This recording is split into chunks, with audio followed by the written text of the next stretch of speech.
I want to talk to you for a few moments, and I'm really going to preach to dreamers, and you say, I don't have one. Well, you're in the right place today. Daniel chapter 2, there's a strange dream that God gave Nebuchadnezzar, Babylonian king. And in the dream, it was so dynamic that it would shape the entire story of human history. He saw a statue in a dream that had a gold head. Notice the deterioration of human existence, kingdoms. It starts with gold.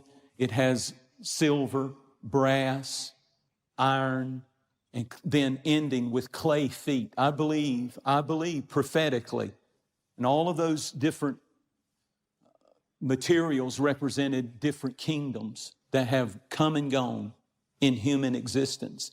I believe we're now at the clay feet. All of everything could collapse.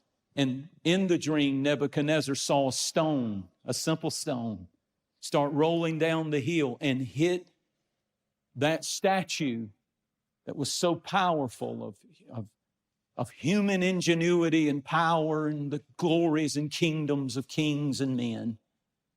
And that rock, that stone hit the feet, the clay feet, and it collapsed. And suddenly the King of Kings and the Lord of Lords said, I've brought a new kingdom to take over the world. But here's the amazing thing about this dream. He forgot it. When he woke up, you would think something that important, something that is historic and world-shaking, but he could not recall it. He forgot it.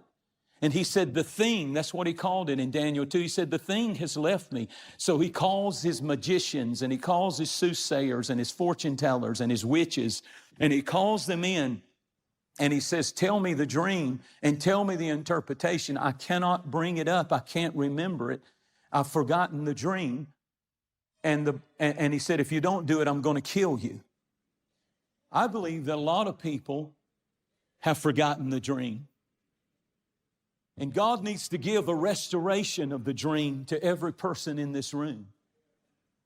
You see, we don't just sing to sing. We don't just come to church to come to church. We don't just do what we do to do it. The only reason that we're not in heaven today, the only reason the rapture has not taken place yet is because God is still trying to get somebody else saved. He doesn't want them to be left. He doesn't want them to go to hell.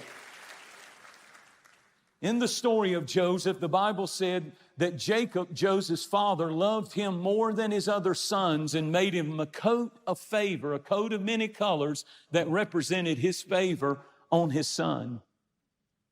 And it upset the other brothers because his favor was on that boy in the form of that coat of many colors.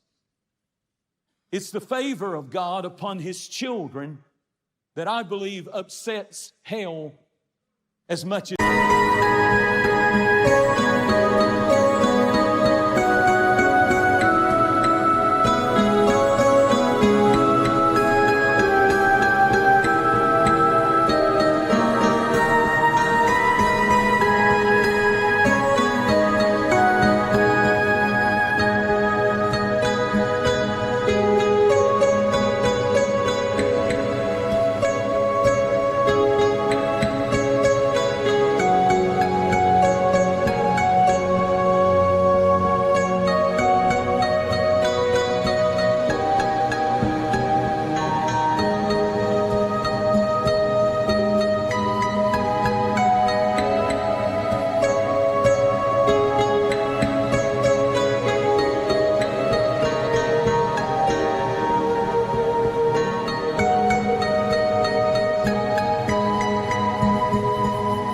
anything.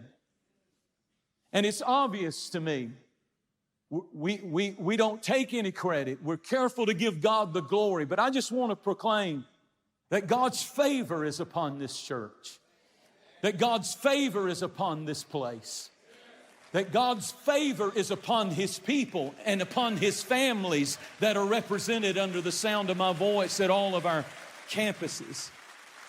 We have a special place in the sight of God, just like Joseph did. I don't know why, but we must acknowledge. I believe in being giving God the glory and being humble, but I also, the older I get, the bolder I get. I don't have time to waste anymore. And I feel like saying, when the favor of God is on you, you need to recognize the favor of God is on you. Not for your glory, not for your fame, not for your name, but for His name and His kingdom that will never end. Turn to somebody and say, the favor of the Father is here.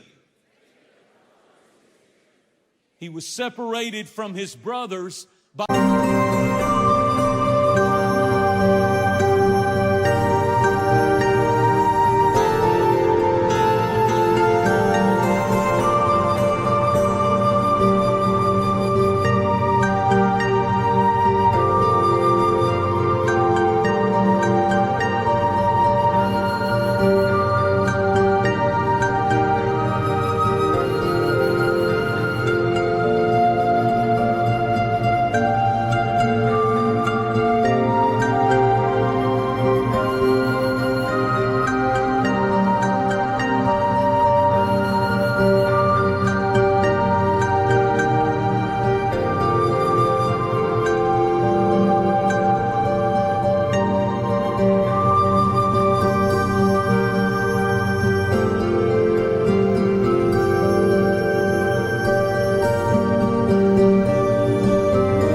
coat of many colors. And by the way, the more that God puts His favor on you, the more you stand out.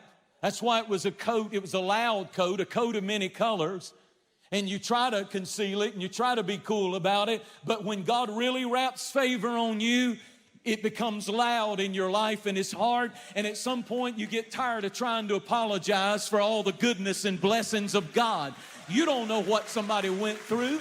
You don't know what they did. You don't know how long they tithed and their mama and daddy tithed and their great granddaddy tithed. Sometimes blessings are just catching up with us.